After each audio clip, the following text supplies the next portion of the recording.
नमस्कार। आज हम बात करने वाले हैं एक बहुत ही दुर्लभ और शक्तिशाली ज्योतिषीय घटना की जो 4 जनवरी 2026 को होने वाली है। चलिए आज इसे गहराई से समझते हैं और जानते हैं कि इसका ज्यादा से ज्यादा फायदा कैसे उठाया जा सकता है।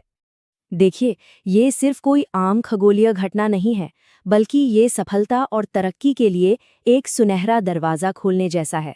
तो ध्यान से सुनिएगा, क्योंकि ऐसे मौके रोज-रोज नहीं आते। तो चलिए सबसे पहले इस गुत्थी को सुलझाते हैं। आखिर ये रवि पुष्यामृत योग है क्या चीज जिसके बारे में इतनी बातें हो रही हैं? तो बड़ा सीधा सा कॉन्सेप्ट है। ये 2 शक्तिशाली चीजों का मिलन है। रवि यानी सूर्य का दिन रविवार और पुष्य नक्षत्र जिसे नक्षत्रों का रजा भी कहा जाता है। जब ये दोनों एक साथ आ जाते हैं तो एक जबरदस्त शुभ मुहूर्त बनता है। अच्छा, अब सबसे जरूरी बात पर आते हैं, वो है समय।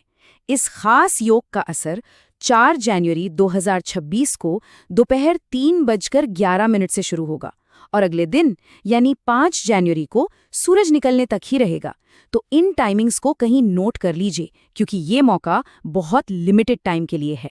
ठीक है, तो सवाल ये उठता है कि आखिर भारतीय ज्योतिष में इस कॉम्बिनेशन को इतना पावरफुल क्यों माना जाता है? इसमें ऐसी क्या खासियत है? देखिए, इसके फायदे कमाल के हैं।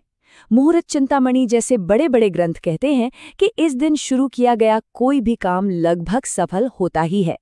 ये सोना, चांदी या कोई भी नई चीज खरीदने के लिए एक परफेक्ट दिन है। ऐसी मान्यता है कि इस दिन खरीदी गई संपत्ति कई गुना बढ़ जाती है। और हाँ, अगर कोई आध्यात्मिक राह पर है तो इस समय किया गया मंत्र जाप बहुत ही असरदार होता है।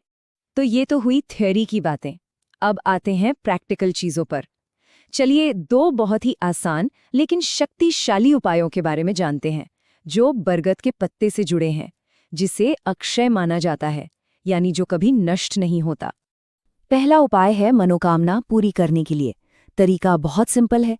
एक साफ सुथरा बिना कटा फटा बरगद का पत्ता लीजिए, उसे गंगा जल से धो लीजिए, फिर अनार की लकड़ी की कलम से हल्दी या कुमकुम से अपनी इच्छा छोटे में उस पर लिख दीजिए और बस इसे अपने मंदिर में भगवान को चढ़ा दीजिए। दूसरा उपाय खास तौर पर धन और व्यापार में बढ़ोतरी के लिए है।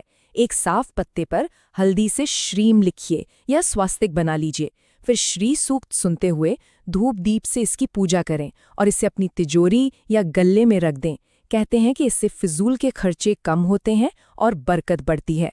और हाँ, ये याद रखिएगा कि जब अगला पुष्यामृत योग आए तो पुराने पत्ते को बदलकर नया रखना है।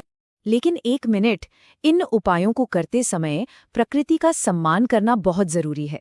पेड़ से पत्ता तोड़ने से पहले मन ही मन उससे इजाजत लें, उसे वृक्षराज मानकर प्रणाम करें। और हाँ, सिर्फ उतनी ही पत्तियां लें जितनी जरूरत हो। अच्छा, अब तक तो हमने सब अच्छी अच्छी बातें की, लेकिन ठहरिए, अब एक बहुत ही जरूरी और गंभीर जानकारी की बात करते हैं। एक ऐसा काम है जो इस शुभ दिन पर भूल कर भी नहीं करना चाहिए। जरा सोचिए, जहां एक तरफ खरीदारी से लेकर मंत्र जाप तक हर काम के लिए ये दिन बेस्ट है, वहीं दूसरी तरफ एक काम यानी विवाह संस्कार इस दिन पूरी तरह से मना है। और इसकी वजह पौराणिक कथाओं में मिलती है।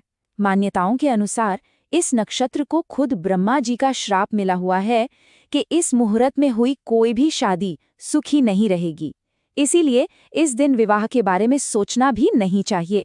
तो चलिए अब तक की सारी बातों को समेटते हैं और इस पूरी चर्चा को एक बहुत ही सरल और यादगार उदाहरण से खत्म करते हैं। तो सबसे जरूरी बात यह है, रवि पुष्यामृत योग को एक ऐसी जमीन की तरह समझिए जो एकदम उपजाऊ है, एक ऐसी मिट्टी जो किसी भी बीज को अपनाने और उसे पोसने के लिए पूरी तरह से तैयार है। और यही बात इस दिन को खास बनाती है।